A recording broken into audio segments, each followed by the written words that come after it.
Karma ya?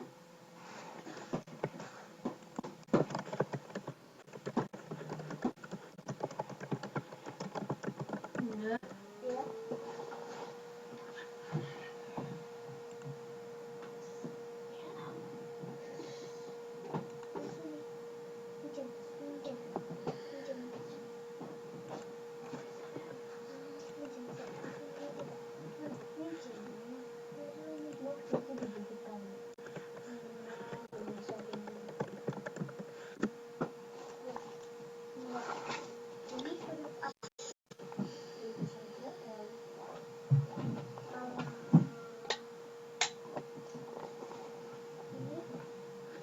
Assalamualaikum warahmatullahi wabarakatuh. Selamat malam, jumpa kembali dalam pelajaran sosiologi. Pada malam hari ini kita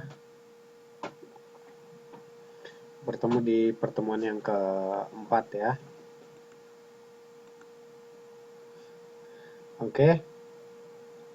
Oke, silakan buat yang belum masuk, silakan masuk. Yang sudah masuk, terima kasih. Yang hadir sudah hadir tepat waktu. Kita akan membahas bab 4 yaitu konsekuensi bentuk-bentuk struktur sosial. Oke, cek sound dulu teman-teman, bisa dengar suaranya.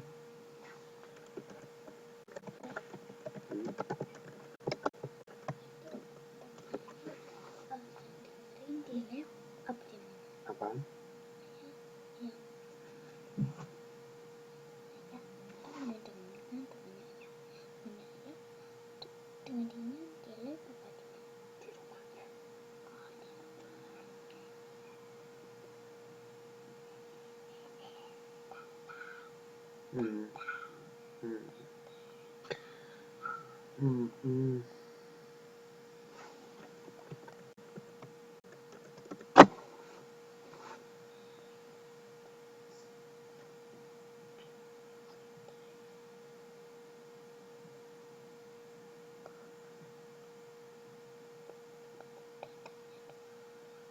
Iya, baru datang 2 orang. Ini ayah. Ya kan? Iya. Mas, udah datang 2 orang, udah datang 3 orang. Iya, udah datang 3 orang.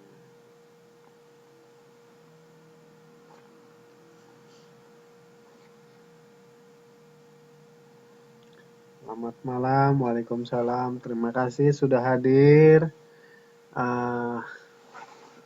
Oke, sebentar. Awas, permisi.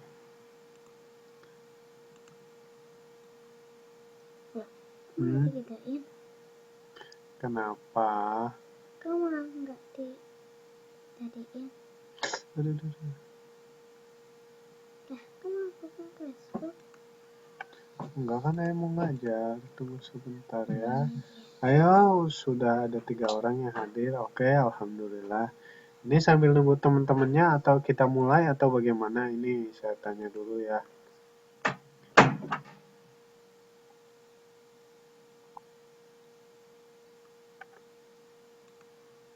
Hah?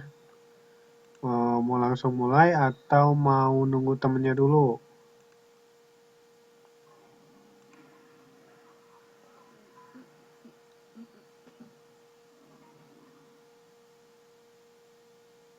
Halo?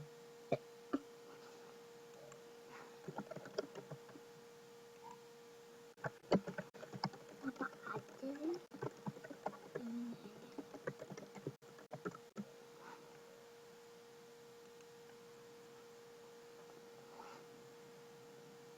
Citar. Ini citar. Citra. Citra. Ini parhah. Prahah. Har. Tok. Har. Hasar. Si. Ni. Waalaikumsalam warahmatullahi. Terima kasih sudah datang. Oke, lanjut atau nunggu teman?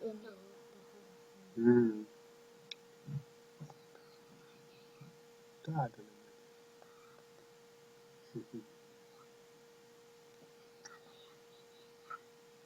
Baca, dia udah bisa baca belum?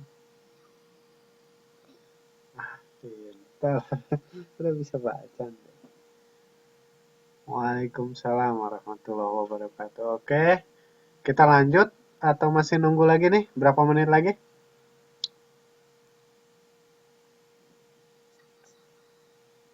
Hmm, iya, oke ya.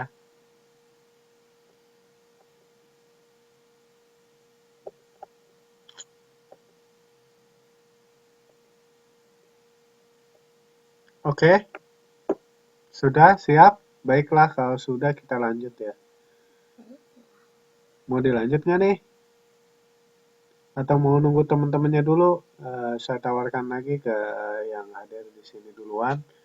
Kita lanjutkan atau kita tunggu dulu?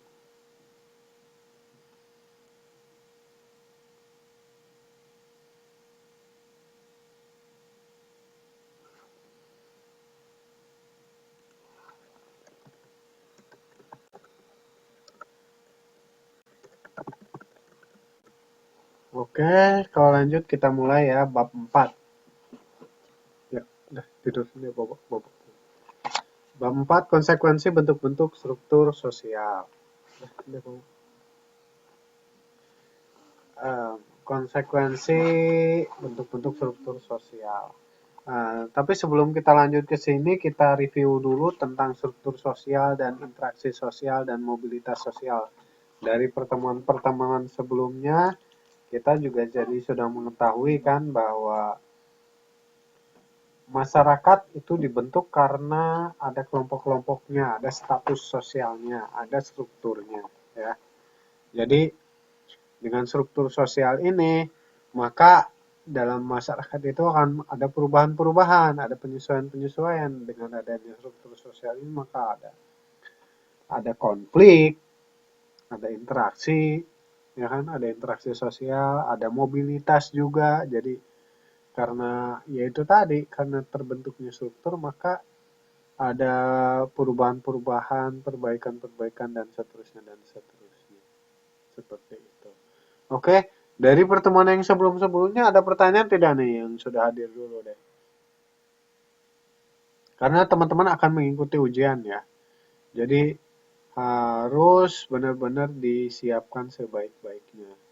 Jika ada yang masih belum mengerti, dibaca lagi modulnya, uh, segala macam. Ujiannya kapan ya? Ya nggak tahu. Ujian nasional, maksud saya ujian nasional itu kalau nggak salah bulan April ya. Tapi kayaknya kalau untuk angkatan 3 belum akan ujian dulu.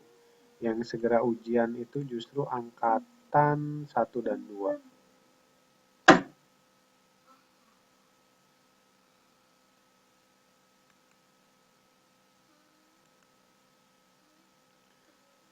Ya, angkatan 1 dan angkatan 2.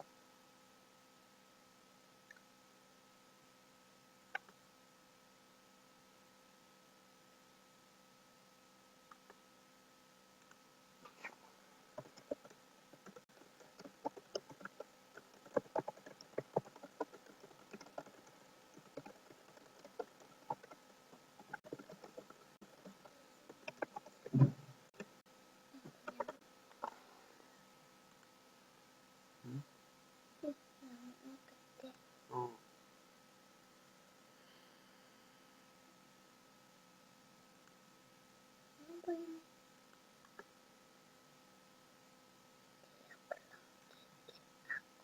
hmm.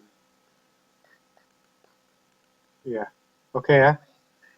Ujian nasionalnya di online? Oh tidak, ujian nasional itu tatap muka ya, online langsung pakai kertas. Jadi nanti ujian nasionalnya pakai kertas ya. Hmm.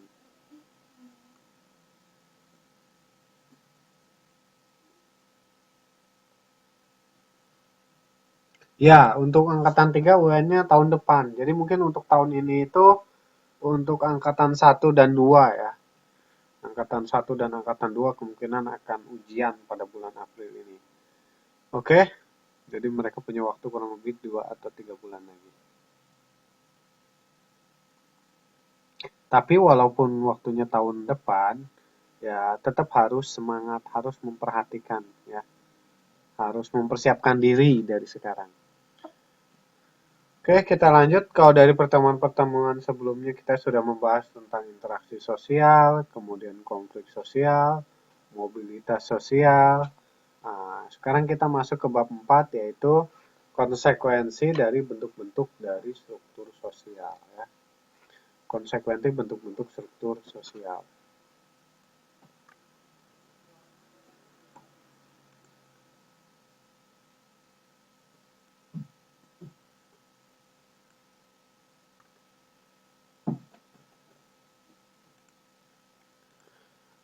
Konsekuensi dan bentuk-bentuk struktur sosial. Ini kayaknya terlalu ini ya, teman-teman. Nah, nggak lurus.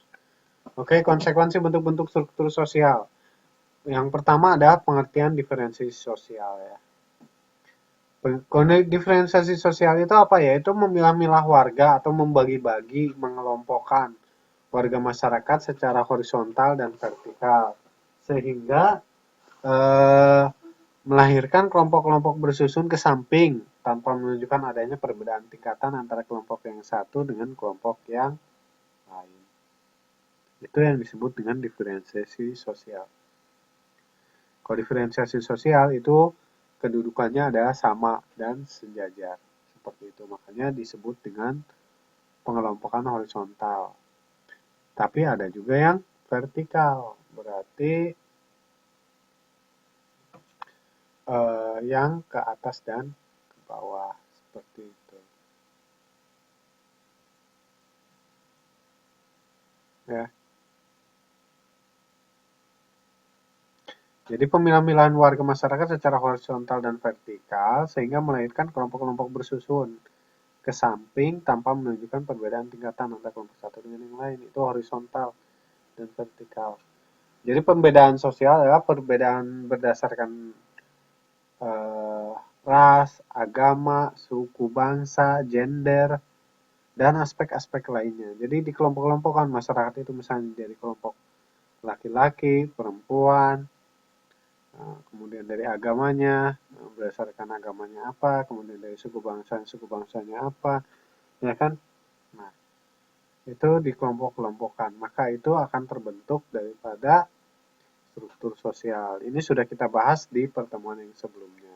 Ya. Nah, kemudian kita lihat sekarang jenis-jenis diferensiasi. Jenis-jenis diferensiasi sosial itu yaitu tadi kita sebut dengan pembedaan sosial kan. Different itu pembeda ya bahasa Inggrisnya. Itu ada yang terjadi secara alamiah, jadi membedakannya karena alami lah.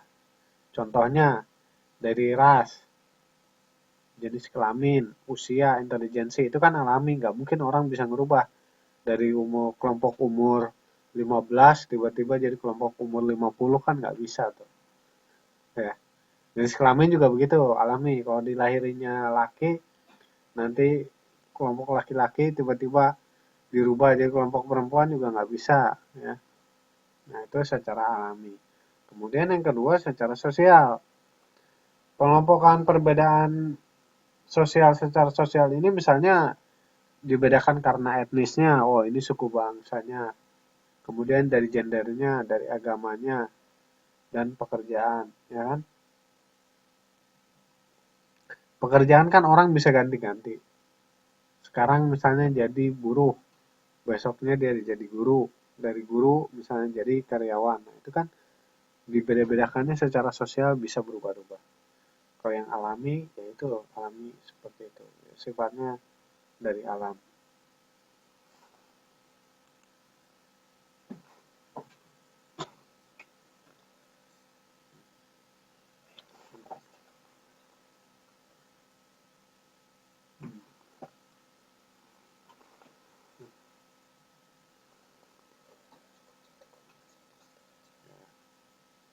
Ya, kita lanjutkan perbedaan ciri-ciri sosial.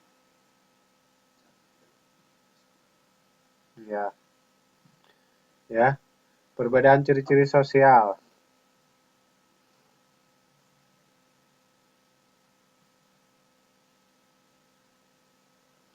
Ciri sosial itu berkaitan dengan fungsi warga masyarakat dalam kehidupan sosial, di mana setiap orang melakukan tugasnya atau fungsinya dengan profesi dan pekerjaannya, ya.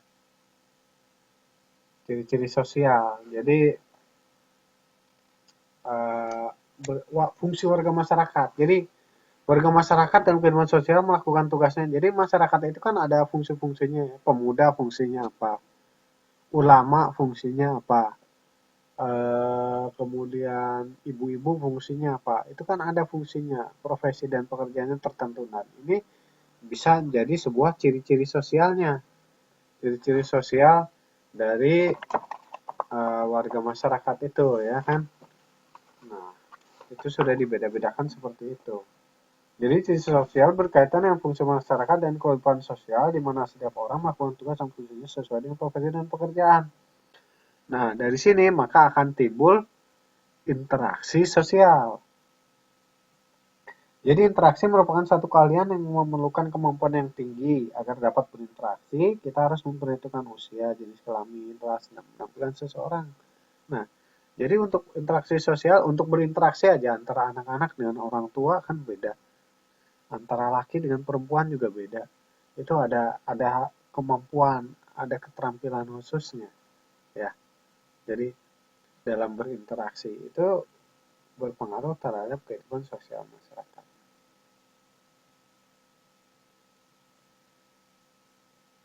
Ya, sampai sini ada pertanyaan? Suaranya kedengaran jelas nggak? Silakan. Yang mau bertanya boleh.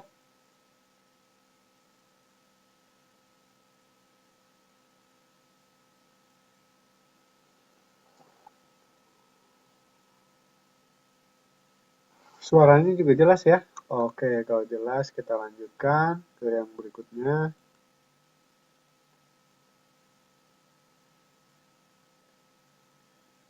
Perbedaan berikutnya yaitu perbedaan ciri budaya. Kalau tadi perbedaan ciri sosial, sekarang ke perbedaan ciri budaya.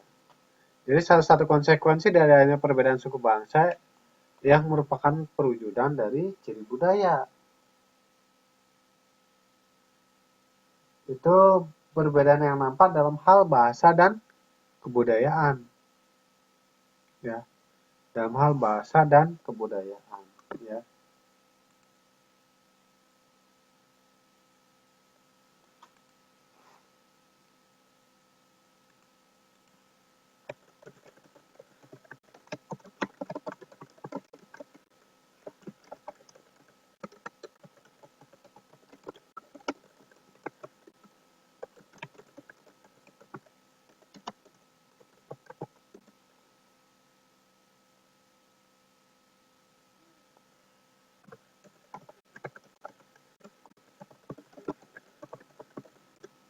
Oke ya.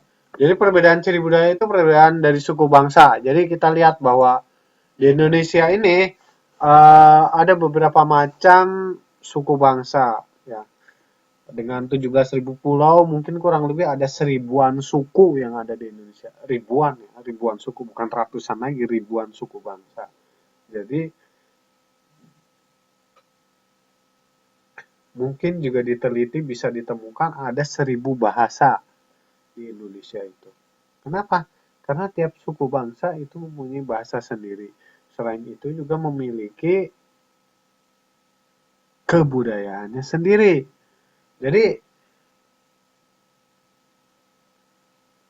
ini yang harus kita ketahui.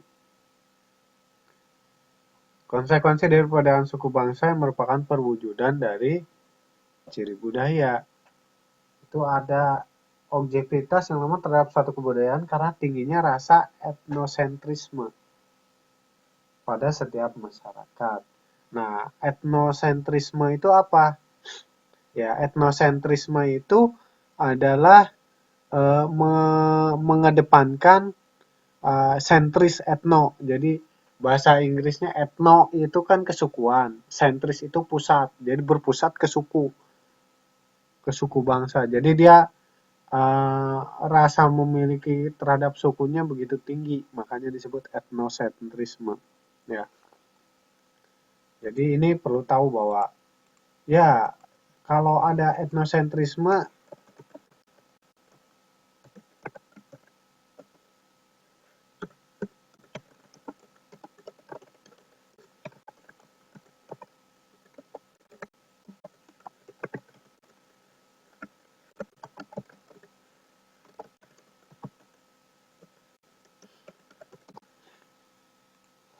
jadi etnosentrisme itu adalah aliran atau paham ya, bukan ilmu lah, paham, aliran atau paham-paham yang berpusat kepada sukunya sendiri gitu. Jadi kalau konsekuensi dari perbedaan suku bangsa merupakan ciri budaya ini ya itu tadi dia merasa bahwa oke, suku Batak, suku Jawa, suku Sunda, nah, itu dia mengedepankan sukunya sendiri-sendiri gitu loh.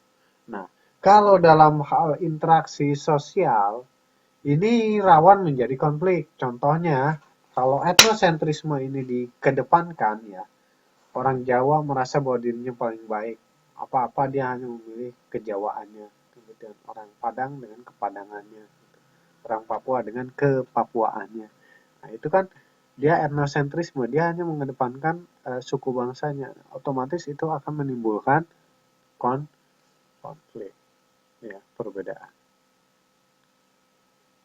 Nah, jadi ini tadi saya sudah sampaikan bahwa konsekuensi daripada diferensiasi sosial terhadap masyarakat itu maka akan adanya konflik dan ada juga integrasi sosial. Jadi berpengaruh terhadap konflik dan integrasi sosial. Minggu sebelumnya kita sudah membahas tentang konflik. Ya. Minggu sebelumnya kita sudah membahas tentang konflik. Konflik itu apa? Ya. Menurut Robert M.Z. Lawang, pelapisan sosial merupakan pengelolaan orang-orang yang termasuk dalam satu sistem sosial tertentu ke dalam pelapisan hierarkis menurut dimensi kekuasaan, privilege, dan prestis. Kekuasaan, privilege, dan prestis. Artinya apa? Ketika melakukan diferensiasi sosial, maka ada orang-orang tertentu yang akan mendapatkan privilege, akan mendapatkan keistimewaan, akan mendapatkan kekuasaan tertentu. Karena dia mengelompok-kelompokkan begitu, seperti itu. Ya. Jadi konflik ya, sumber potensi konflik yang rentan terjadi dalam kehidupan masyarakat Indonesia itu adalah masalah SARA. Jadi ya kan di Indonesia negara mengakui kalau dulu 5 atau 6, kalau nggak salah 6 ya, ada 6 agama yang diakui oleh negara. Negara Republik Indonesia ya. Jadi sesuai dengan undang-undang dasar bahwa negara mengakui kebebasan beragama itu ada 6 agama yang diakui oleh negara. Dan agama yang baru itu ya agama Tionghoa itu, Konghucu atau apa itu, agama Tionghoa itu diakui setelah adanya reformasi. Karena sebelum reformasi itu mereka belum diakui oleh negara, ya, oleh negara secara undang-undang. Jadi setelah pemerintahannya Gus Dur kalau nggak salah, maka agama kaum Tionghoa diakui, maka dari itu juga maka Indonesia menjadikan Imlek sebagai hari libur nasional, tahun baru Cina atau Imlek itu. Sebelumnya itu tidak diakui, tapi setelah reformasi itu diakui. Makanya ini rentan sekali menjadi masalah konflik, masalah apa? SARA, yaitu suku, agama, ras, ya kan? Nah, ini bisa konflik SARA di Indonesia gampang sekali karena apa? Karena diferensiasi sosialnya banyak banget. Warga Indonesia itu eh, banyak banget, berbeda-beda sekali gitu kan. Makanya masyarakat Indonesia itu disebut dengan istilah masyarakat yang majemuk. Atau dalam bahasa lainnya disebut dengan masyarakat heterogen. Ya. Ada uh, masyarakat homogen dan ada masyarakat heterogen. Jadi dalam bahasa Inggris, homogen itu homo itu satu sejenis, hetero itu banyak. Jadi Homogen, heterogen. Masyarakat homogen itu masyarakatnya satu jenis, jadi satu suku misalnya. Kalau heterogen masyarakatnya berbeda-beda suku misalnya. Nah, jadi masing-masing masyarakat majemuk ini disebut dengan masyarakat majemuk atau dalam bahasa Inggrisnya masyarakat heterogen. Kenapa masyarakat heterogen atau masyarakat majemuk? Indonesia, apalagi Jakarta contohnya, itu ada masyarakatnya majemuk. Kenapa? Ada bermacam-macam suku yang hidup di sana. Dan juga segmentasi dalam kelompok-kelompok yang berbeda. Ada golongan kaya, golongan menengah, golongan miskin. Ya kan? Kemudian memiliki struktur sosial yang terbagi-bagi ke dalam lembaga-lembaga yang bersifat non-komplementer. Lembaga-lembaga non-komplementer maksudnya apa? Maksudnya yang tidak bersaling melengkapi, tapi ya masing-masing gitu, nggak bersaing bersaing apa bersamaan ya seperti itu. Jadi segmentasi dalam kelompok yang berbeda. Memiliki struktur sosial dan lembaga-lembaga bersifat non-komplementer. Jadi struktur sosial lembaga kelompok A dengan struktur sosial lembaga kelompok B berbeda-beda ya, berbeda-beda. Jadi itu yang harus dipahami ya, memiliki struktur yang terbagi-bagi ke dalam lembaga sosial yang non komplementer, maksudnya ini tidak saling melengkapi. Kemudian yang berikutnya adalah masyarakat, ciri-ciri daripada masyarakat heterogen itu adalah kurang mengembangkan konsensus di antara anggota masyarakat ya, kurang mengembangkan konsensus di antara anggota masyarakat. Kita tahu yang disebut dengan konsensus itu apa ya. Konsensus itu artinya kesepakatan bersama. Jadi kalau masyarakat majemuk atau masyarakat heterogen ini ya masing-masing kelompok aja, jadi sulit membuat sebuah kesepakatan itu karena masing-masing kelompok punya kepentingannya sendiri-sendiri, ya, punya urusannya sendiri-sendiri. Makanya mereka nggak mau buat kesepakatan. Ah, kalau bikin kesepakatan atau konsensus, enak di lu, nggak enak di gue, istilahnya kan begitu. Nah, jadi makanya dalam masyarakat majemuk atau masyarakat heterogen ini kurang mengembangkan konsensus. Kemudian yang berikutnya adalah relatif sering berkonflik, ya, relatif sering konflik. Jadi di masyarakat itu tadi kita udah bahas kan, kalau masyarakat majemuk itu berbeda-beda, budayanya beda, bahasanya beda, macam-macam, maksudnya bermacam-macam, makanya sering gampang terjadi konflik. Kemudian integrasi sosialnya tumbuh karena paksaan dan ketergantungan ekonomi. Jadi kayak masyarakat mau terikat kayak di Jakarta, itu kan mereka mau nggak mau harus mengikat integrasi sosial, menyatu dengan masyarakat. Kenapa? Karena terpaksa, dipaksa oleh siapa? Misalnya oleh undang-undang, oleh peraturan, oleh perda atau peraturan pemerintah, misalnya pemerintah mengatur melalui undang-undang misalnya atau peraturan pemerintah, makanya mereka mau nggak mau akan mengikuti itu, jadi dipaksa untuk mengikuti integrasi supaya menyatu masyarakatnya, atau melalui karena ketergantungan ekonomi. Kalau dianya nggak memisahkan diri misalnya, maka dia nggak akan mendapatkan pekerjaan, nggak mendapatkan duit dan seterusnya. Tuh, itu karena ketergantungan ekonomi. Kemudian yang berikutnya yaitu adanya dominasi politik oleh suatu kelompok. Jadi walaupun disebut dengan masyarakat majemuk, ketika berinteraksi itu nanti akan ada kelompok tertentu yang akan memberi pengaruh pada kelompok yang lain. Nah, kelompok yang memberi pengaruh kepada kelompok yang lain. Nah, itulah dia itulah makanya dia menjadi kelompok yang dominan. Jadi dia yang menguasai. Seperti itu. Itu ciri-ciri daripada karakteristik masyarakat majemuk atau heterogen. Seperti itu. Ya. Oke, silakan ada pertanyaan. Dicek sound yang baru masuk suaranya jelas enggak?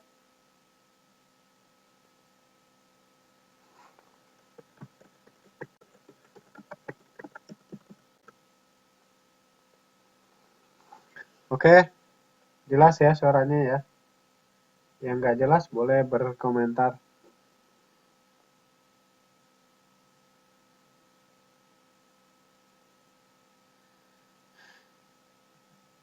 Yang baru masuk suaranya dengar? Oh, clear banget hari ini. Biasanya nggak clear ya. Oke, syukurlah.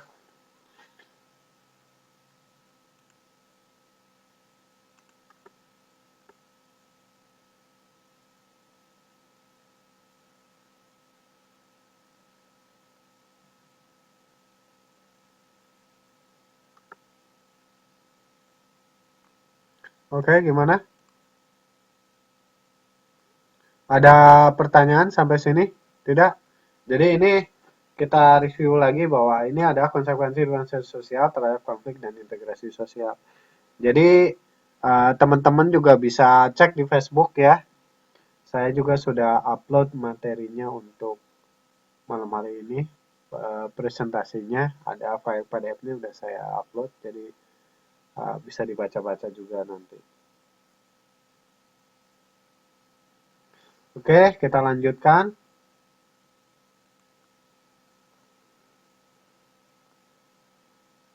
Menurut Profesor William Liddell ya, William Liddell itu mengatakan bahwa integrasi masyarakat yang kokoh jika sebagian besar anggota suatu masyarakat sepakat tentang batas-batas teritorial dari negara sebagai suatu kehidupan politik.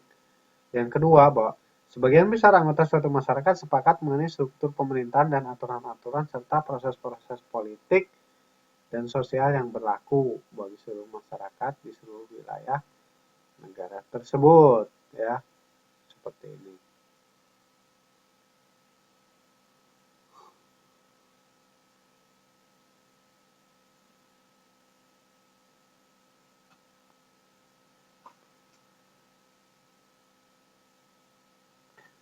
Jadi untuk integrasi, ya, integrasi kesadaran nasional akan melakukan pertumbuhan darah satu, berbangsa satu, bahasa satu Indonesia. Jadi kayak Sumpah Pemuda, ya, isi dari Sumpah Pemuda itu adalah bagian dari integrasi nasional, ya. Kenapa? Karena menyatakan bahwa kesadaran nasional itu bahwa satu nusa, satu bangsa, satu bahasa kita. Nah, kan itu lagu Satu Nusa Satu Bangsa kan itu juga merupakan cerminan daripada proses integrasi masyarakat, integrasi nasional, ya, seperti itu. Oke, jelas ya. Jadi integrasi nasional seperti itu bisa terjadi jika anggota masyarakatnya sepakat tentang batas-batas teritorial dari suatu negara sebagai kehidupan politik. Jadi Indonesia itu batas-batasnya jelas teritorialnya dari sekian derajat lintang utara, sekian derajat lintang selatan, sekian derajat bujur timur, sekian derajat bujur barat, ya kan? Nah, itulah negara Indonesia. Nah, itu sepakat bahwa masyarakat menyatakan bahwa batas-batas negara Indonesia ada ini teritorinya, bahwa yang disebut dengan Indonesia itu dari Sabang sampai Merauke kan begitu. Ya. Yang kemudian yang berikutnya bahwa anggota masyarakat sepakat mengenai struktur pemerintahan, aturan-aturan dan proses politik yang ada yang berlaku di masyarakat tersebut. Makanya itu diakui misalnya, oke, kita membentuk Undang-Undang Dasar. Undang-Undang Dasar 1945 yang diakui ini bahwa kita membentuk negara yang wilayahnya dari Sabang sampai Merauke ini kita sebut Indonesia. Indonesia ini kita sepakat mempunyai aturan yang disebut dengan Undang-Undang Dasar yang dibuat tahun 45. Kemudian mengakui proses-proses politiknya, aturan-aturannya, ya, seperti itu. Jadi eh, itu yang harus diperhatikan juga, gitu, ya kan? Harus diperhatikan juga. Bagian anggota masyarakat sepakat mengenai struktur pemerintahan dan aturan serta proses-proses politik dan sosial yang berlaku bagi seluruh masyarakat, seperti itu.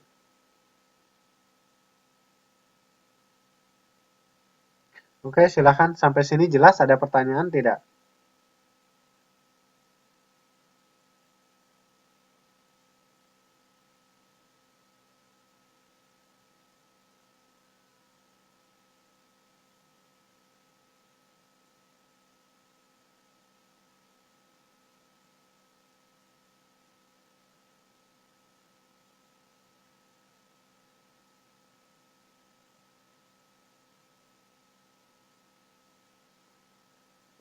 Oke, ada pertanyaan tidak? Ada pertanyaan tidak? Ayo silakan yang ada pertanyaan. Kalau tidak ada kita lanjutkan ya.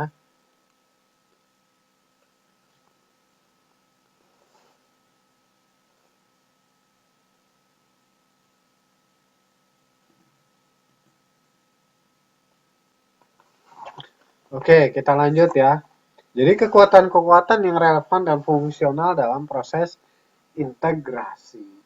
Jadi untuk dapat apa namanya proses integrasi supaya berhasil dengan baik gitu ya, harus apa di sini? Harus ada kekuatan-kekuatan yang mendukung ya. Kekuatan-kekuatan yang mendukung. Ya, kekuatan mendukung yang pertama adalah homogenitas kelompok. Ya, homogenitas kelompok yaitu semakin kecil tingkat kemajemukan suatu masyarakat, mudah tercapai integrasi. Yaitu tadi kan, tadi saya sudah sebut bahwa integrasi kalau heterogen dan homogen itu akan susah. Ya.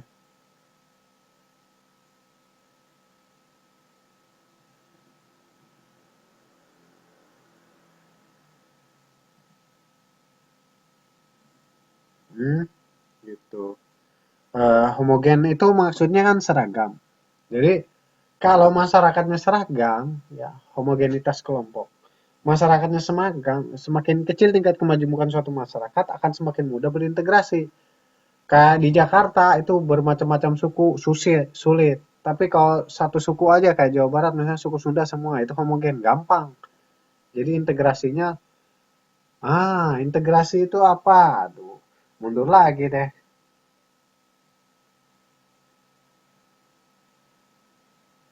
Integrasi itu penyatuan nasional, ya. Menyatu, integrated, integrate itu bersatu, menyatu. Jadi integrasi sosial itu penyatuan sosial. Jadi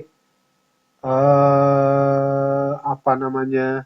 eh eh apa namanya? Integrasi integrasi itu kan tadi disebut penyatuan ya. Penyatuan sosial. Nah, homogenitas kelompok, homogen. Homogenitas kelompok tadi udah disebut, ada yang disebut homogen dan heterogen. Heterogen itu disebut dengan majemuk. Kenapa? Karena berbeda-beda, bermacam-macam. Sama kan kalau homogen itu hanya cuma satu. Yaitu tadi udah disebut bahwa kita akan mudah melakukan integrasi jika kelompoknya sama semua. Tapi kelompok-kelompoknya berbeda-beda akan sulit melakukan integrasinya, melakukan proses penyatuannya. Jadi teman-teman tadi ada yang nanya integrasi itu apa? Integrasi itu adalah penyatuan. Integrasi sosial itu kayak dari suatu kelompok untuk dapat diterima bergabung dengan kelompok yang lain. Seperti itu. Makanya disebut integrasi. Ya. Oke, kita lanjutkan yang berikutnya. Yaitu selain homogenitas kelompok, kekuatan yang relevan dan fungsional dalam proses integrasi ini adalah besar kecilnya kelompok. Ya. Semakin kecil kelompok, dapat berarti semakin kecil pula tingkat kemajemukannya. Betul. Jadi kalau kelompok yang besar itu pasti macam-macam kelompok kepilihnya. Jadi ibaratnya kayak orang, kayak contohnya ini kelompok masyarakat atau kelompok sosial ya, kita lihat ya. Itu di partai.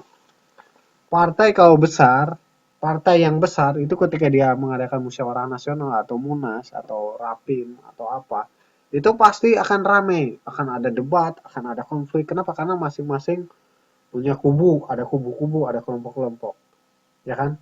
Kalau kelompoknya besar, pasti di dalamnya bakal ada kelompok-kelompok kecil yang uh, membuat ribet gitu.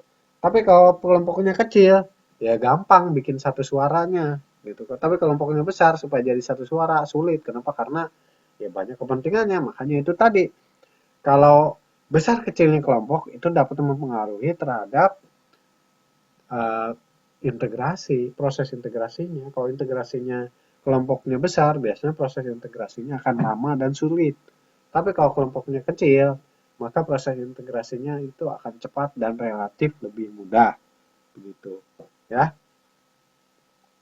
Oke, yang berikutnya, kekuatan yang berpengaruh terhadap proses integrasi itu adalah perpindahan fisik, yaitu datang maupun keluarnya suatu kelompok akan mempengaruhi tingkat majemukan masyarakat atau kelompok. Jadi contohnya gini, jadi ini kan jelas perpindahan fisik kayak Jakarta. Apakah dulu mungkin Jakarta hanya dikuasai oleh suku Betawi aja, ya kan? Karena dia orang Jakarta, anak Betawi. Setelah diangkat jadi Betawinya jadi ibu kota negara misalnya kan, maka otomatis daerah-daerah lain boleh dong masuk ke Jakarta. Nah, itu maka ada perpindahan fisik. Nah, dengan adanya perpindahan fisik ini nanti akan ada kelompok yang keluar masuk gitu kan. Nah, kelompok keluar masuk eh, apa namanya eh,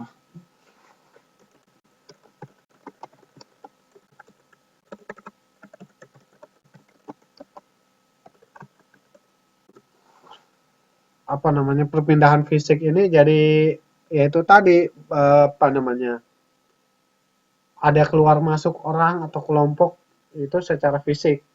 Nah, itu akan mempengaruhi kemajemukan dalam suatu masyarakat. Jadi ya akan berpengaruh juga terhadap proses integrasinya. Ya. Yang berikutnya adalah efektivitas dan efisiensi komunikasi. Ya. Efektivitas dan efisiensi komunikasi yaitu pengertian bersama yang merupakan dasar terbentuknya integrasi masyarakat. Hanya akan dapat dicapai jika komunikasi dalam masyarakat berlangsung secara efektif. Ya. Akan berlangsung secara efektif. Seperti itu. Jadi efektivitas komunikasi merupakan dasar dari terbentuknya integrasi masyarakat dapat dicapai jika komunikasi dalam masyarakat itu jelas. Makanya dalam proses integrasi ini perlu adanya efektivitas dan efisiensi komunikasi. Bagaimana mungkin ya sebentar ya, maaf sebentar ya. Ya, loh.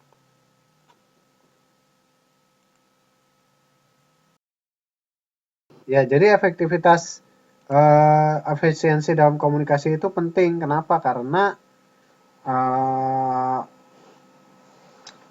integrasi masyarakat itu kalau komunikasinya efektif. Jadi dari pimpinan kelompoknya ke kelompok-kelompoknya ketika ada aturan-aturan baru atau kesepakatan-kesepakatan misalnya dari satu kelompok dengan kelompok lain membuat kesepakatan supaya terjadinya integrasi itu ada melalui komunikasi yang baik seperti itu. Oke, sampai sini ada pertanyaan tidak?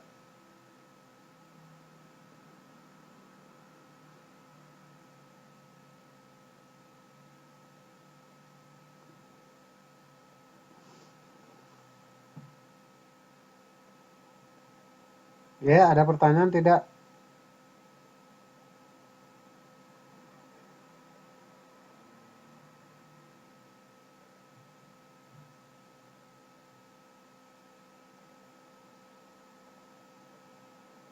Silakan yang mau bertanya.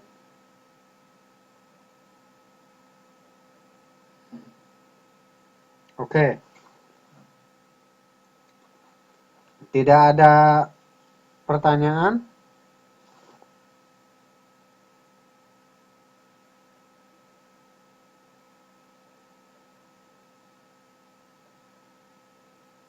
Kalau tidak ada pertanyaan, kita lanjutkan ya. Tahap-tahap integrasi sosial. Tahap-tahap integrasi sosial adalah sebagai berikut. Yang pertama itu adalah akomodasi. Kemudian ada kerjasama, ada koordinasi, dan asimilasi.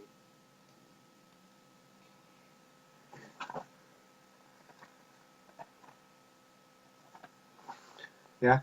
Jadi tahap integrasi sosial itu dimulai dari mana? Dari akomodasi. Akomodasi itu apa sih? Yaitu tadi mengambil ya dari perbedaan-perbedaan itu diakomodasi. Jadi kepentingan-kepentingan, aspirasi-aspirasi itu ditampung, itu diakomodasi, ditampung untuk diterima, untuk dijalankan. Itu namanya akomodasi.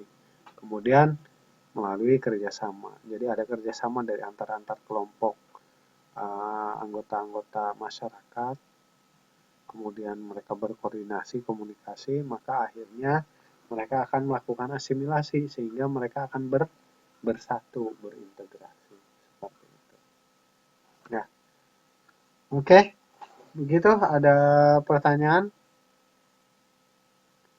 Kalau tidak ada, kita lanjutkan.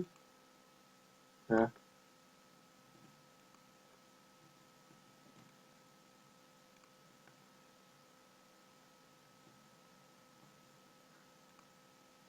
Tidak ada pertanyaan?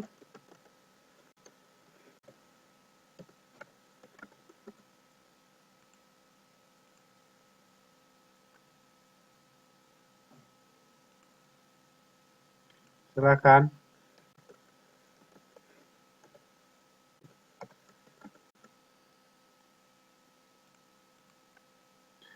Tidak ada?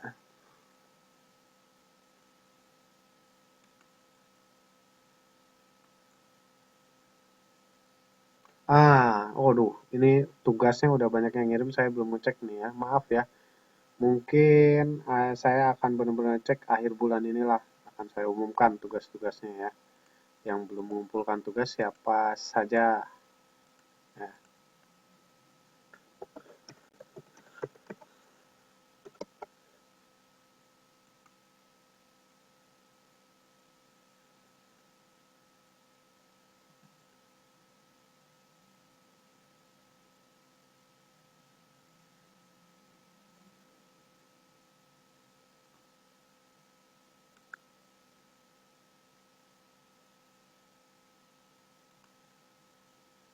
Ya, oke.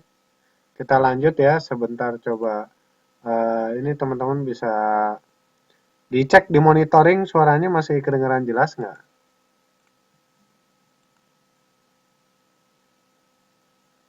Oke ya, yang kirim di inbox. Oke, nggak apa-apa, nanti saya cek. Nah, sekarang coba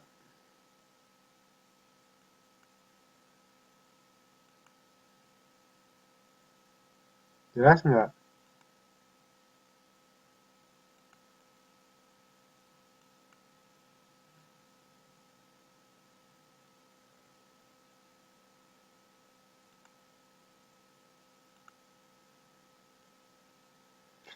Oke, jelas ya.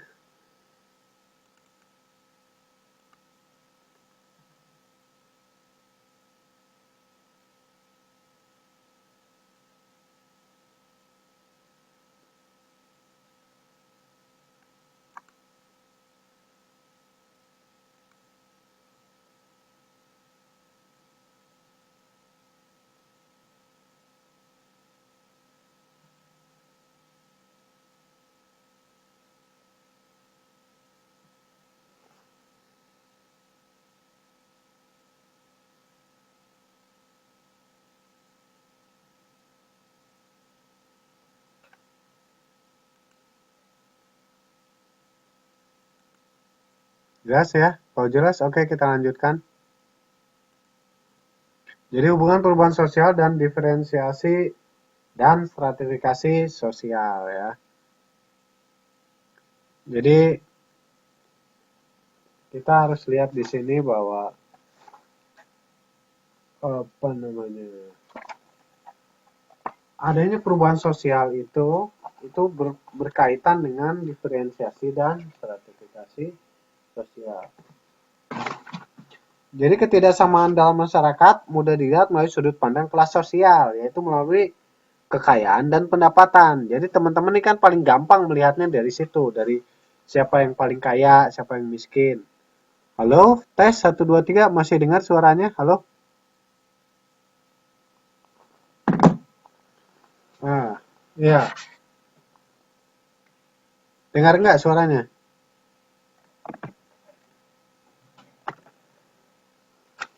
Oh, jelas. Oke, jelas ya. Oke, kalau jelas, terima kasih deh.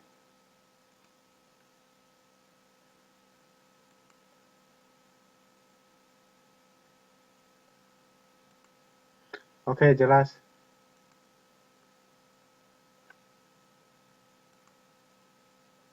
Oh, tidak. Belum. YouTube-nya belum saya putar ya. Ini masih gangguan teknis. Kayaknya di tempat saya pun sinyalnya masih nggak bagus ya. Jadi, ah, gagal nih muter videonya. Nggak apa-apa lah, kita lanjut saja. Hubungan perubahan sosial dengan diferensiasi dan stratifikasi sosial. Jadi, untuk melihat ini yang paling gampang kita lihat aja di masyarakat itu dari sudut pandang kelas sosial ya. Tadi udah saya sebut bahwa seseorang bisa dibedakan berdasarkan kekayaannya, berdasarkan pendapatannya. Ya. Ada orang kaya, ada orang miskin, ada orang yang punya dan orang yang nggak punya. Seperti itu. Ya. Jadi sudut pandang kelas sosial. Kemudian yang berikutnya itu bisa dibedakan dari perbedaan pendidikan. Ya. Lulusan pendidikan S1, S2, S3 dibeda-bedakan. Lulusan dalam negeri dengan lulusan luar negeri dibeda-bedakan. Lulusan teknik dan non-teknik dibedakan. Itu ada dalam diferensiasi dan stratifikasi sosial ya. Jadi masyarakat itu membeda-bedakan berdasarkan pendapatannya, berdasarkan jabatannya.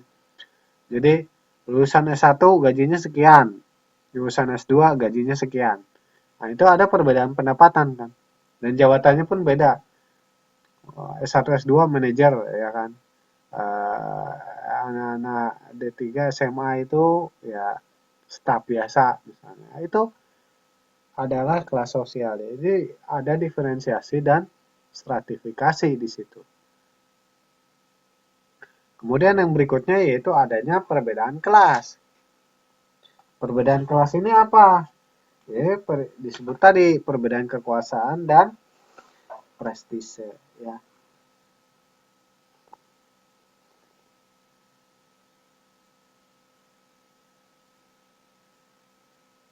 Jadi jelas orang bisa beda prestisenya ya, perbedaan prestis, gengsi lah kalau orang sini bilang. Ya teman-teman aja di sini kadang-kadang naik kelas sosial kok. Di rumah jadi apa, di kampung jadi pengangguran, ke sini jadi TKW atau jadi BMI, oh gaya hidupnya berbeda. Itu kan prestisenya berbeda, gengsinya berbeda. Kenapa? Karena udah naik kelas, pendapatannya berbeda. Di kampung jadi tukang macul aja gaji sekian. Di sini walaupun sama-sama jadi tukang macul gitu kan, kerjanya sama-sama di sawah, tapi gajinya lain. Nah, itu perbedaan pendapatan kan. Nah, itu ada perubahan sosialnya. Otomatis akan ada hubungan sosial. Akan ada perubahan sosialnya.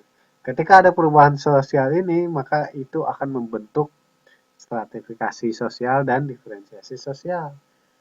Nggak salah teman-teman, itu banyak kok di sini orang yang motifnya adalah ingin memperbaiki ekonomi. Kenapa jauh-jauh cari kerja ke sini misalnya ke luar negeri? Ya ingin memperbaiki ekonomi keluarga, ingin menaikkan status sosial keluarga. Kenapa? Ya dengan dia kerja luar negeri gajinya tinggi, pendapatannya naik, maka dia ingin membahagiakan orang tuanya misalnya. Ini jelas akan ada perubahan sosial. Akhirnya apa? Contohnya kayak di Jawa Timur mungkin, atau di Jawa Tengah juga, atau di Jawa Barat juga ada, mungkin ada satu kampung yang akhirnya bedol desa lah istilahnya. Sampai akhirnya satu kampung para wanitanya, ibu orang mudanya misalnya pada merantau semua, jadi TKI semua. Jadi TKW semua. Ya kan? Satu kampung itu sama-sama pada masuknya ke Taiwan semua misalnya. Nah, itu apa? Itu ada perubahan sosial di situ. Ada proses stratifikasi sosial dan diferensiasi sosial di situ. Maka akan timbullah uh, perubahan sosial di masyarakatnya. Kenapa? Karena perubahan sosial yang terjadi di masyarakat, contohnya apa? Itu kampung, misalnya dalam satu kampung, tiba-tiba satu kampung anak mudanya sepakat semua mau jadi TKI ke Taiwan semua.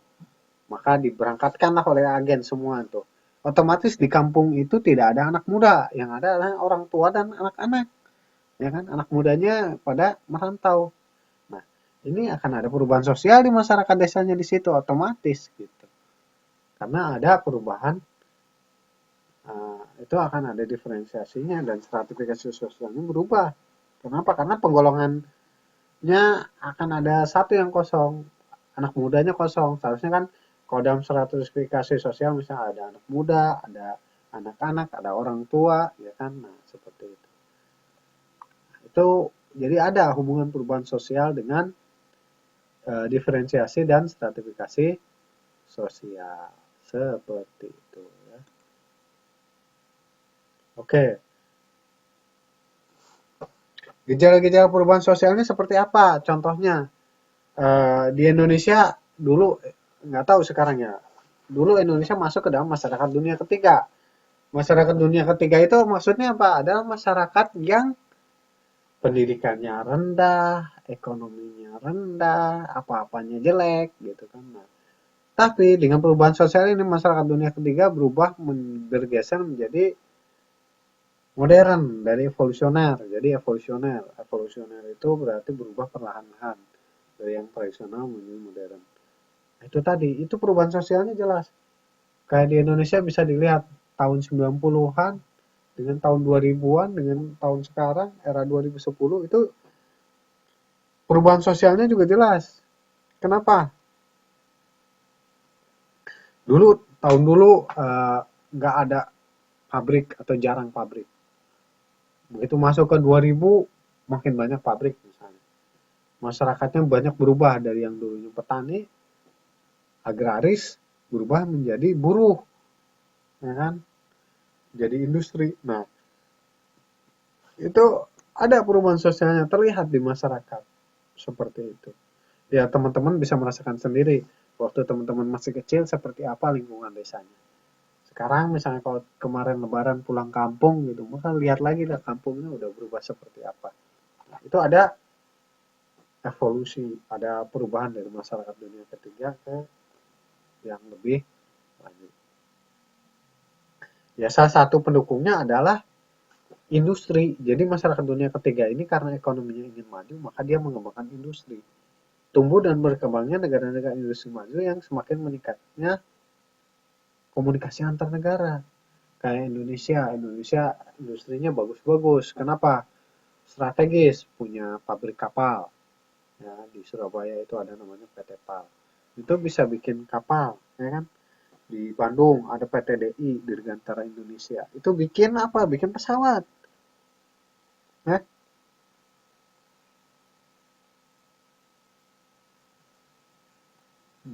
Seperti itu. Nah, dengan tumbuh berkembangnya industri baru, maka akan meningkatnya komunikasi antar negara. Ya kayak sekarang lah teman-teman ya belajar misalnya kalau lagi pas pulang kampung, tapi pakai C-nya masih bisa ikut kelas. Kenapa? Karena ada Wizik.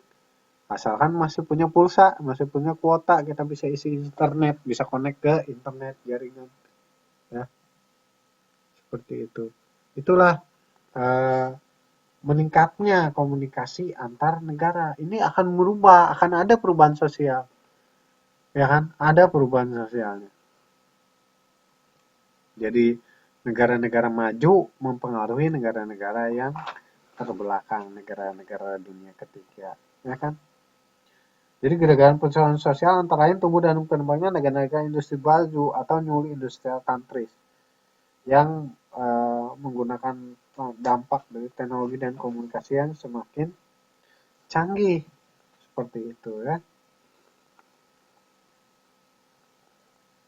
Ya, oke, sampai sini.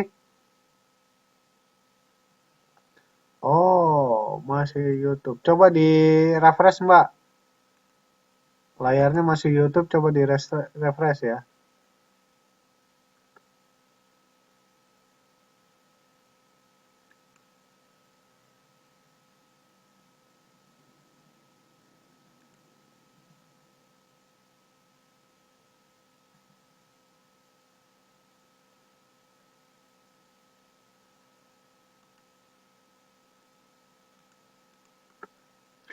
Oke, saya sudah close, Mbak.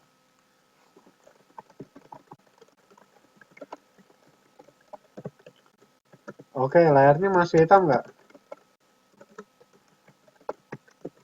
Oke, yang lain teman-teman masih ada masalah nggak? Coba silakan bertanya.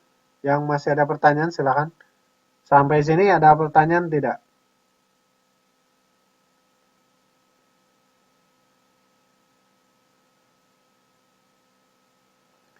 Silakan sampai sini ada pertanyaan tidak?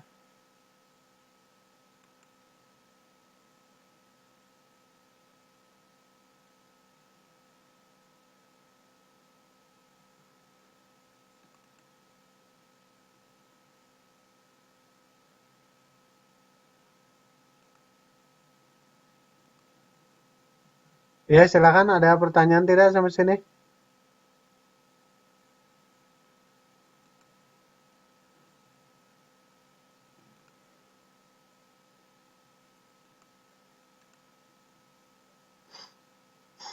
Oke, normal. Oke, sip. Sampai sini ada pertanyaan. Silakan kalau yang mau bertanya dulu atau silakan.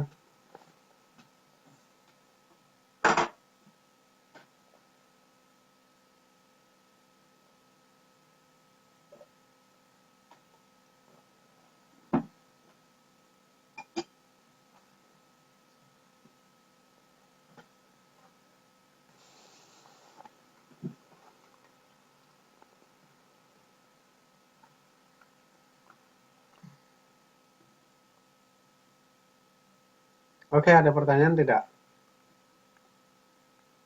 Kalau tidak ada, kita lanjutkan. Konsekuensi perubahan sosial terhadap diferensiasi dan stratifikasi sosial.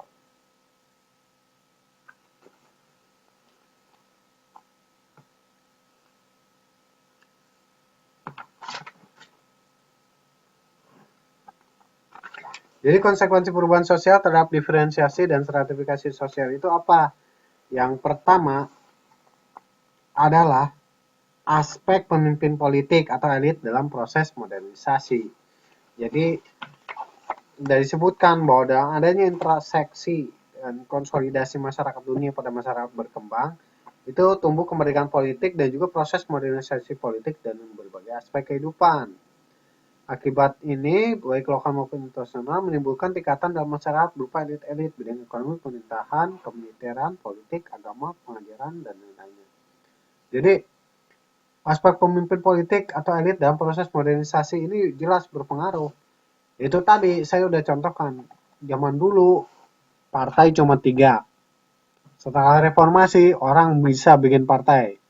Zaman dulu agak susah, represif. Zaman sekarang, orang permisif malah. Jadi semua serba boleh. Nah itu contohnya. Jadi ada perubahan sosial ketika sebelum reformasi dan setelah reformasi.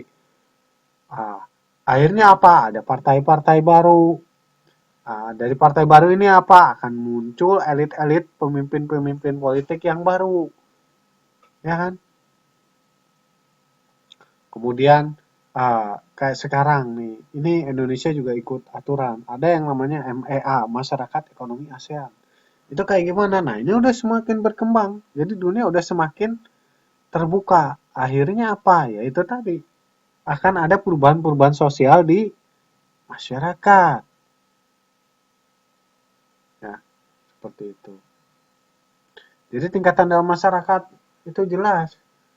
Uh, Akhirnya banyak perubahan sosialnya yang salah satunya yaitu tadi konsekuensinya adanya pemimpin politik baru. Di kampungnya bukan apa-apa, tapi dia di pabrik jadi anggota SPSI misalnya, kan tiba-tiba dia jadi pemimpin SPSI, tiba-tiba dia ikut jadi politik, tiba-tiba dia jadi anggota dewan, ya kan? Nah, itu adalah konsekuensi daripada perubahan sosial. Jadi, yaitu tadi masyarakatnya berubah, akhirnya mereka akan merubah ke struktur sosialnya. Struktur sosialnya jadi stratifikasinya berubah, diferensiasinya berubah. Seperti itu. Ya. Itu adalah contohnya seperti itu. Kemudian dari aspek birokrasi yaitu pertumbuhan masyarakat modern dan kompleks menimbulkan birokrasi pemerintahan jadi organisasi yang besar dengan campur tangan yang semakin intensif. Aspek birokrasi akibatnya apa? Yaitu tadi contohnya kayak Indonesia. Zaman dulu nggak ada namanya Komisi HAM, Komnas HAM, jadi Komisi Nasional Hak Asasi Manusia. Belum ada. Tapi setelah reformasi, maka dibentuklah Komnas HAM. Ya kan? Sebelum reformasi itu belum ada KPI, Komisi Penyiaran Indonesia. Kenapa? Karena semuanya di bawah Departemen Penerangan. Zaman dulu ada Departemen Penerangan. Zaman dulu Departemen Penerangan itu bisa mengatur kalau surat kabarnya jelek, besoknya nggak boleh terbit. TV siarannya jelek, radio siarannya jelek, besoknya langsung ditutup. Seperti itu. Jadi, aspek birokrasi ini adalah konsekuensi logis dari perubahan sosial di masyarakat. Jelas. Ada departemen baru yang dibikin. Ya. Jadi, itulah. Makanya semakin sekarang semakin ini. Ya, contohnya kayak kampanye dulu. Katanya mau birokrasinya miring, kementeriannya mau dikurangin. Ternyata kementeriannya tetap. Oh, artinya tetap tidak ada pengurangan aspek birokrasi itu. Ini perubahan sosial sebenarnya. Kenapa? Karena ya diferensiasi dan stratifikasi sosialnya berpengaruh. Jadi akhirnya mau nggak mau dibentuk badan-badan baru. Contohnya ya kementerian baru yang dulunya nggak ada, akhirnya sekarang dibikin. Nah, itu contoh-contoh aspek birokrasi dari adanya perubahan sosial. Ya.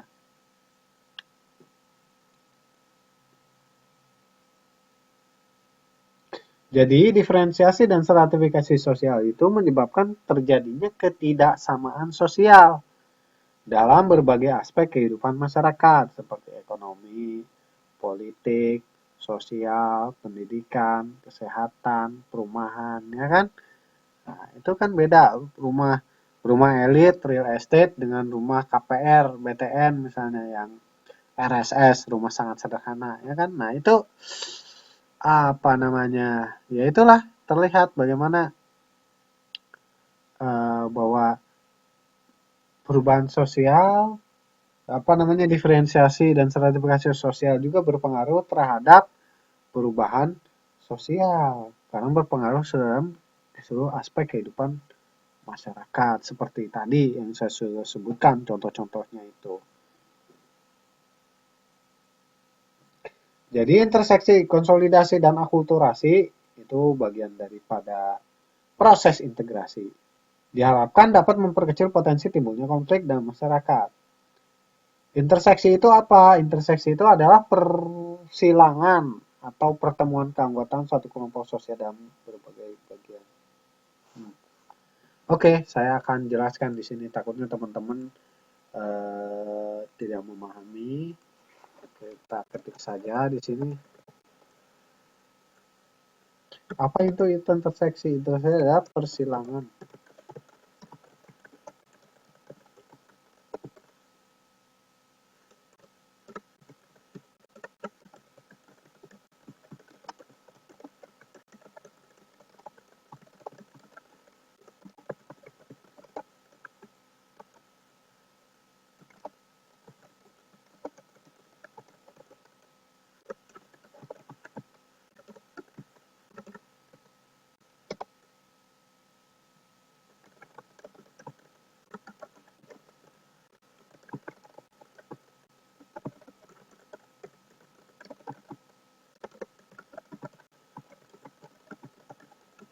Nah, ini interseksi. Jadi interseksi ini mempunyai akibat terhadap kemajemukan masyarakat. Antara lain yaitu apa? Akibat di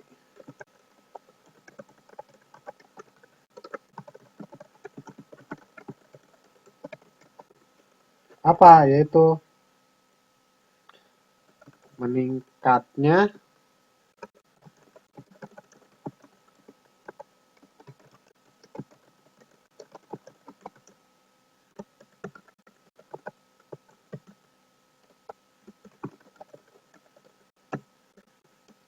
menimbulkan konflik.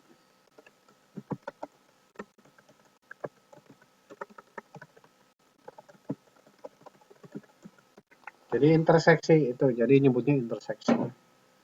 Bukan seksi-seksi ya, seksi, interseksi. Persilangan. Kalau dalam bahasa Inggrisnya kita tulis aja di sini biar nggak salah. intersection, antara bagian, lintas bagian. Ya, lintas bagian. Seperti itu maksudnya. Oke. Sampai sini jelas? Ada pertanyaan tidak?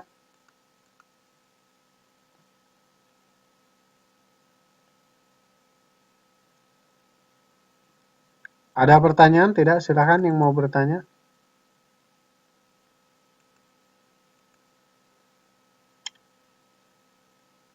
Ada pertanyaan tidak?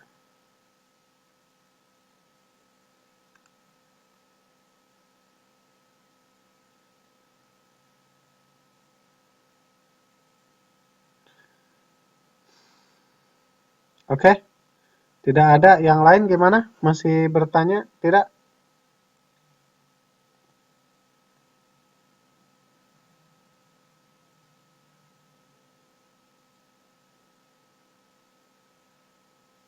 Oke, oke. Ya, silahkan dilihat whiteboardnya. Oke, saya tidak akan ganti dulu. Ya, 5 menit ya. 5 menit dulu, oke. Silahkan dibaca dulu.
Oke, silahkan yang mau bertanya.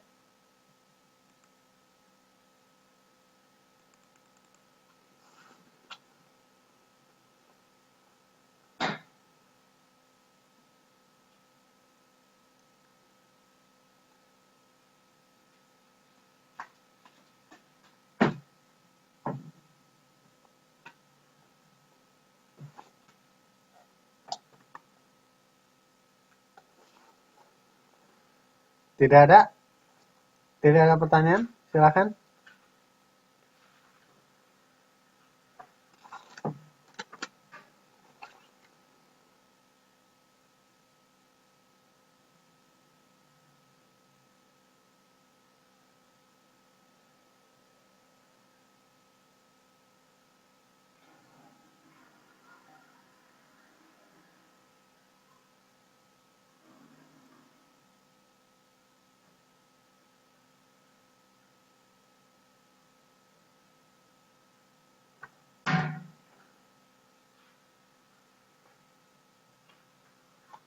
Oh, masyarakat majemuk, heterogen.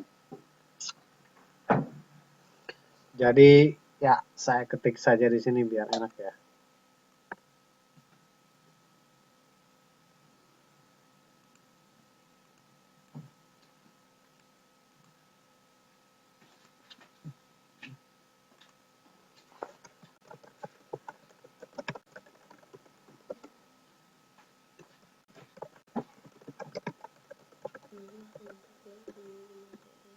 Bawah. Ya udah nanti.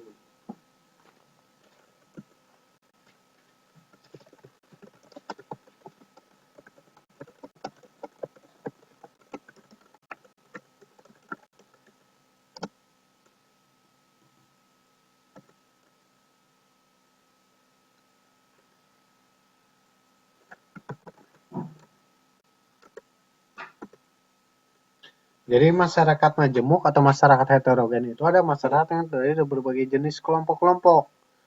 Contohnya gimana? Contohnya tadi saya sudah sebutkan contohnya di Jakarta. Jakarta itu masyarakat majemuk atau masyarakat heterogen. Kenapa? Karena bermacam-macam suku bangsa. Dari latar belakang sosialnya ya. Bisa.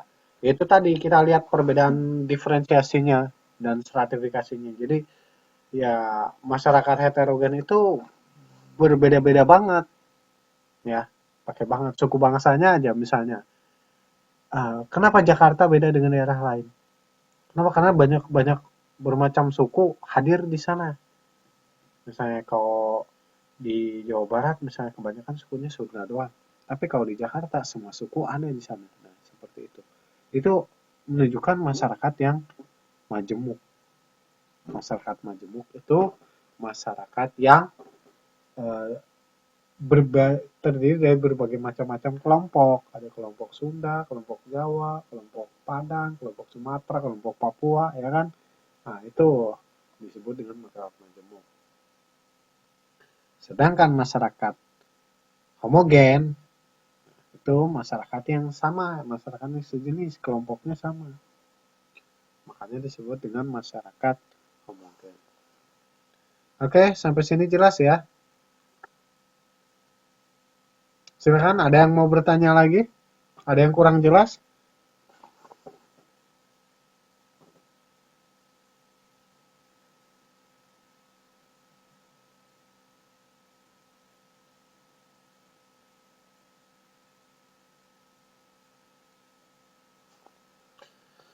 Oh, pengennya iya, saya pengen mau muter video, tapi kayaknya ini lagi ada gangguan dari Wiziknya sehingga saya gagal memutar videonya dari tadi. Sekarang coba kita lihat lagi, bisa nggak ini kita putar ya? Soalnya dari saya sendiri pun saya nggak bisa melihat ya videonya ini. Nah, videonya nggak bisa diputar kok.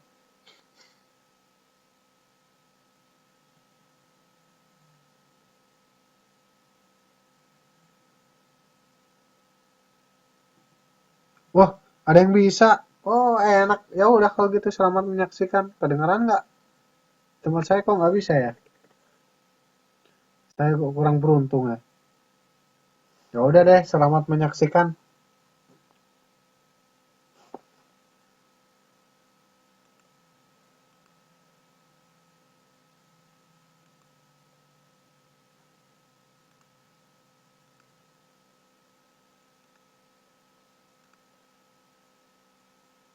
Nah, itu dia, betul. Sudah bisa ya. Itu,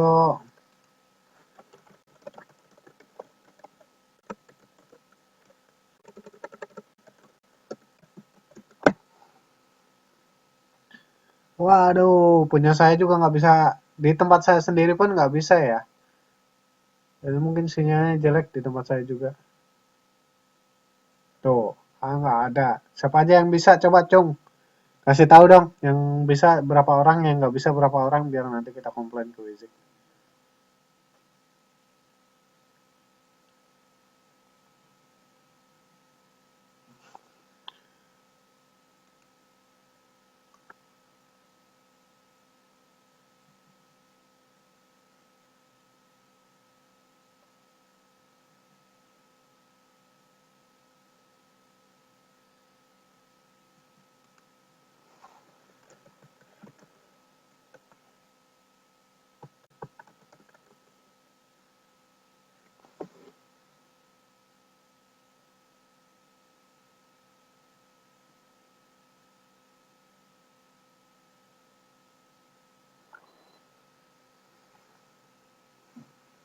Oke.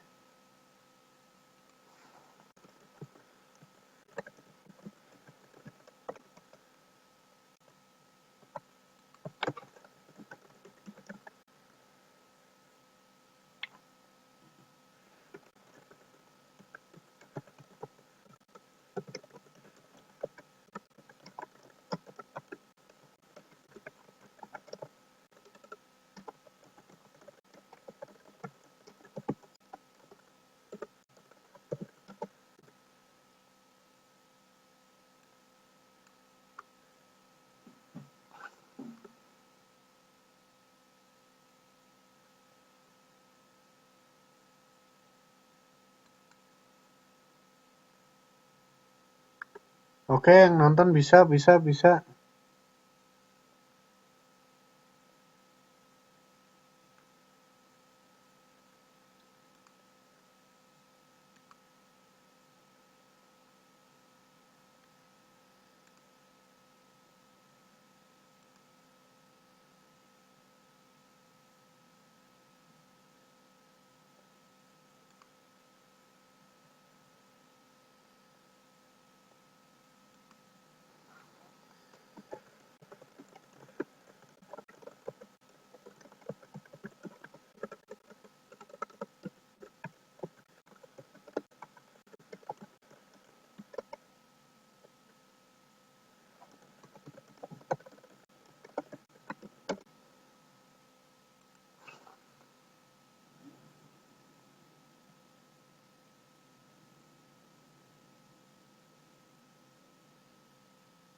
Oke, videonya udah selesai belum ya?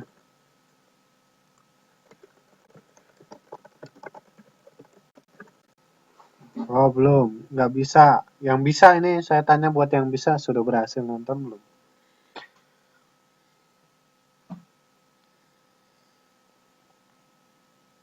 Nggak ada. Nggak ada. Tadi yang bilang ada siapa nih? Yang bilang ada silakan laporannya dong.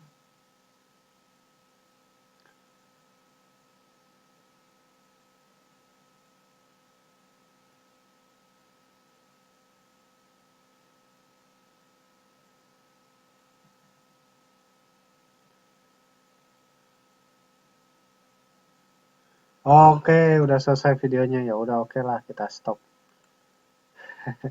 Anda belum beruntung. Oke lah, ini memang malam ini sinyalnya juga kurang baik ya. Saya juga udah komplain ke Wizik. Mudah-mudahan nanti ada perbaikan ya. Oke.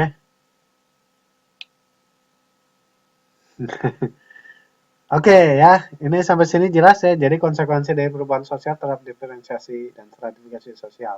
Yang pertama tadi saya sudah sebutkan yaitu aspek pemimpin politik dan elit yang proses modernisasi. Dan yang kedua adalah aspek birokrasi. Ada videonya tapi putus-putus. Oh iya, ya sudah, emang begitulah. Nah, udah, Pak tolong hilangkan gambar YouTube-nya. Baiklah. Oke, sudah saya putus. Oke, saya sudah hilangkan YouTube-nya. Nah, sekarang kita balik lagi ke slide berikutnya ya. Kita ada waktu kurang lebih 10 menit lagi. Jadi, langkah-langkah penanganan sosial budaya menuju integrasi sosial. Yang pertama adalah upaya penanggulangan kesenjangan sosial melalui apa ya? Pertama,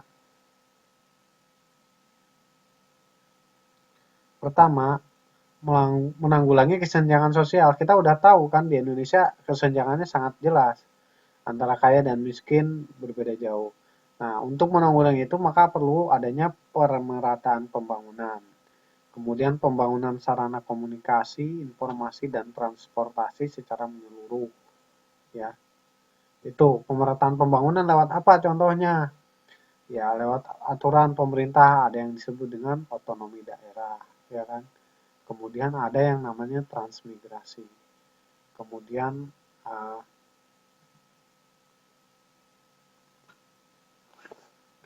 uh, ya, apalagi sarana komunikasi informasi dan informasi secara menyeluruh, kemudian pembangunan sarana komunikasi informasi dan transformasi. Sekarang ini akan dibangun banyak tol. Itu yang dikenal dengan istilah infrastruktur ya. Kalau di Indonesia itu janji kampanye calon presiden tahun lalu salah satunya adalah meningkatkan infrastruktur. Infrastrukturnya berupa apa? Berupa jalan tol ditambah berapa kilometer. Kayak sekarang ini jalan tol Trans Sumatera yang katanya lagi dikembangkan. Kemudian sarana komunikasi dan informasi itu udah jelas. Sekarang di kampung-kampung handphone udah pakai 3G semua ya kan, sinyalnya sudah sinyal 3G. Jadi udah ada komunikasi dan informasinya gampang ya. Internet sekarang di kampung-kampung juga bisa ya. Itu membangun pemerataan pembangunan ya, secara menyeluruh seperti itu.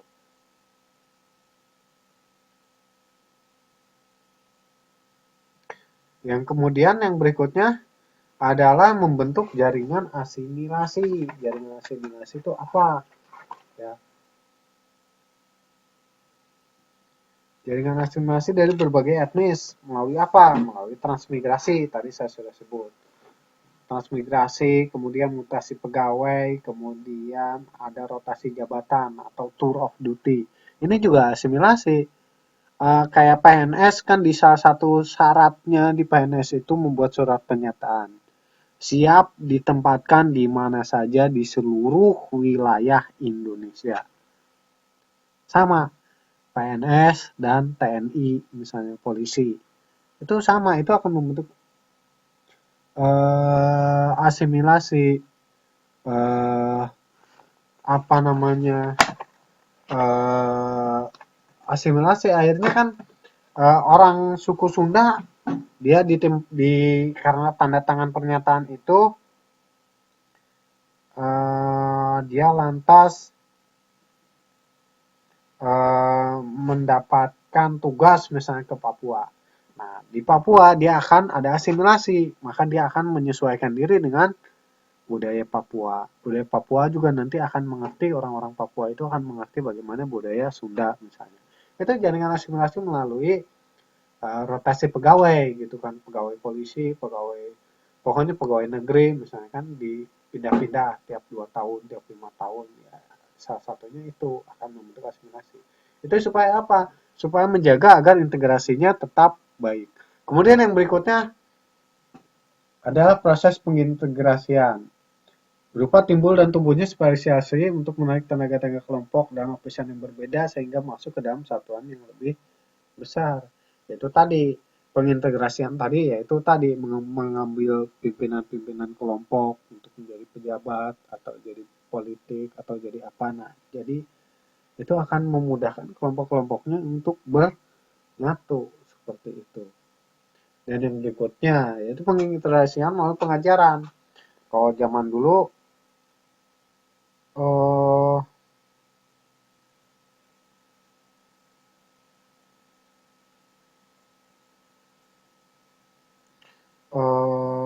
apa namanya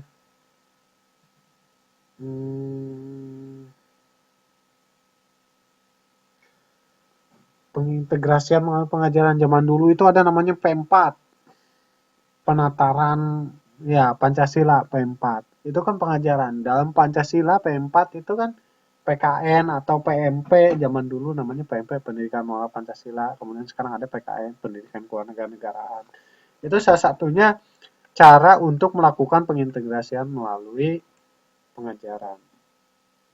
Kemudian cara-cara lain adalah membuka daerah-daerah terisolir, mendirikan sarana kesehatan masyarakat sampai pelosok, pemerataan pendidikan berbagai tingkatan, program transmigrasi, pembangunan di bidang industri, dan penerapan otonomi daerah.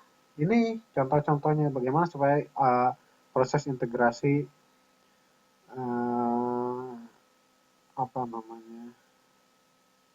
proses integrasi bisa berjalan dengan baik.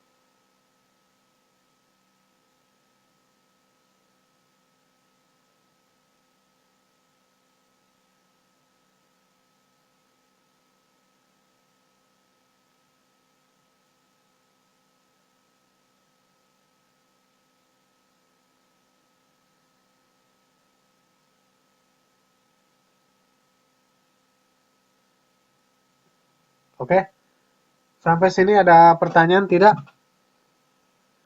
Kalau tidak, saya tidak memberikan tugas pada malam hari ini. Silakan dibaca-baca saja dulu, direview-review saja dulu ya. Atau kalaupun tidak juga selesaikan dulu 4 tugas sebelumnya yang sebelum-sebelumnya sudah saya sampaikan ya. Jadi buat yang belum menyelesaikan tugas silakan selesaikan tugasnya segera, saya tunggu segera dikirimkan ke email ya. Jadi ya alhamdulillah malam ini nggak ada tugas. Ya dinikmati waktunya ya, dioptimalkan. Oke, itu saja yang bisa saya sampaikan pada kesempatan malam hari ini. Semoga apa yang kita pelajari kita bisa mendapatkan berkahnya, bisa mendapatkan manfaatnya untuk kehidupan kita. Sekali lagi saya mohon maaf apabila ada kesalahan dan kekhilafan selama mengajar pada malam hari ini. Untuk pertanyaan dan hal-hal lain yang kurang mengerti boleh dikomunikasikan bisa lewat Facebook. Ya. Itu saja yang bisa saya sampaikan malam hari ini. Jadi pelajaran mandirinya pada malam hari ini ya tuntaskan tugas yang belum selesai minggu lalu ya. Tuntaskan ya. Saya tunggu emailnya buat yang belum menyelesaikan. Oke. Itu saja sekali lagi terima kasih atas perhatiannya saya ucapkan terima kasih dan sekali lagi saya mohon maaf apabila ada kesalahan dan kekurangan. Assalamualaikum warahmatullahi wabarakatuh.